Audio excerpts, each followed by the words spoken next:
Hi friends, welcome to இன்றைய விருந்து. இன்றைக்கி நம்ம வீடியோவில் தேங்காய் திரட்டுப்பால் எப்படி செய்யலான்னு பார்க்க போகிறோம். வீடியோக்குள்ளே போகிறதுக்கு முன்னாடி என்னோட சேனலை முதல்ல பார்க்குறவங்க சப்ஸ்கிரைப் பண்ணிக்கோங்க. வாங்க வீடியோக்குள்ளே போகலாம்.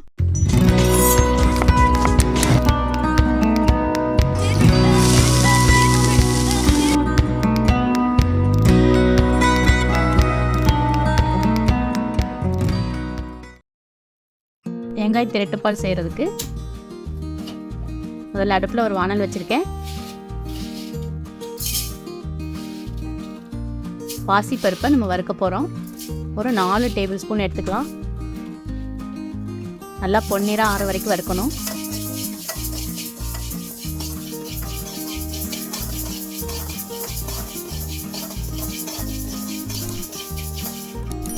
அருங்க பொன்னிறம் ஆயிடுச்சு. பருப்பு ஆஃப் பண்ணிடுங்க.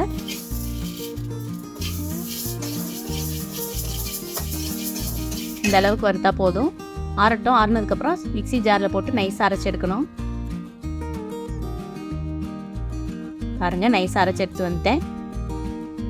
உங்களுக்கு பெரிய ஜாரில் அரைக்க முடியலன்னா சின்ன ஜாரில் போட்டு அரைச்சிட்டு பெரிய ஜாருக்கு மாற்றிக்கோங்க. ஏன்னா நம்ம தேங்காயும் போட்டு அரைக்க போகிறோம். இப்போ தேங்காய் துருவல் 1 கப் எடுத்திருக்கேன். அதாவது அரை முடி தேங்காயை துருவி எடுத்து வச்சுருக்கேன்.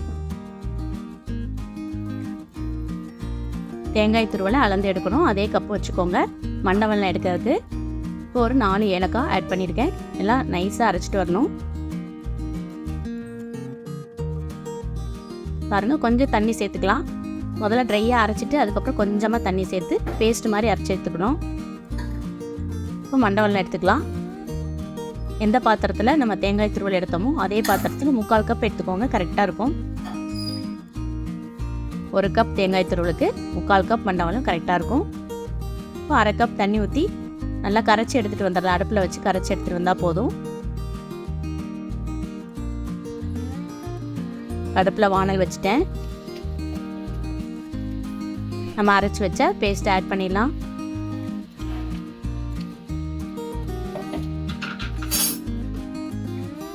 தேங்காய், வறுத்த பாசிப்பருப்பு, ஏலக்காய் இதெல்லாமே அரைச்சதை ஆட் பண்ணிவிட்டு மிக்ஸி ஜாரை லைட்டாக கழுவி அதோட ஆட் பண்ணிக்கோங்க.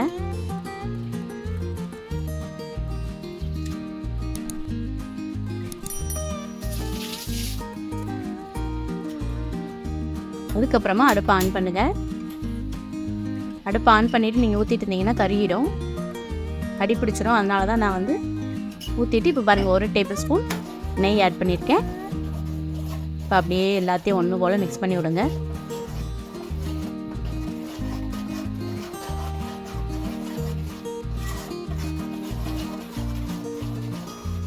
நல்லா மிக்ஸ் ஆகி கெட்டியாயிட்டு வரும்.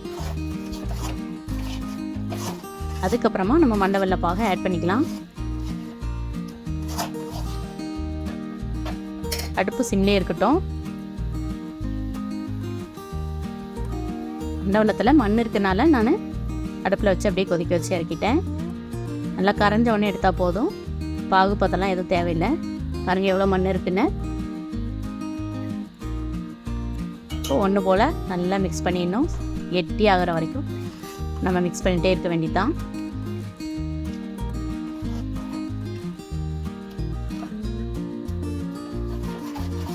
பாருங்க, ஒன்று போல் வந்துடுச்சு. இன்னும் கொஞ்சம் கெட்டியாகணும். இப்போ நீங்கள் பர்பி மாதிரி செய்யணுன்னா இன்னும் நல்லா கெட்டி ஆனதுக்கப்புறமா ஒரு பிளேட்டில் போட்டுட்டு நீங்கள் ஃப்ரிட்ஜில் ஒரு 5 மணி நேரம் வச்சுட்டு அதுக்கப்புறம் கட் பண்ணிங்கன்னா அழகாக பீஸாக எடுக்க வரும். நான் அல்வா மாதிரி எடுக்கணும்னால அப்படியே நான் இந்த பொசிஷன்லேயே நான் எடுத்துக்கிறேன்.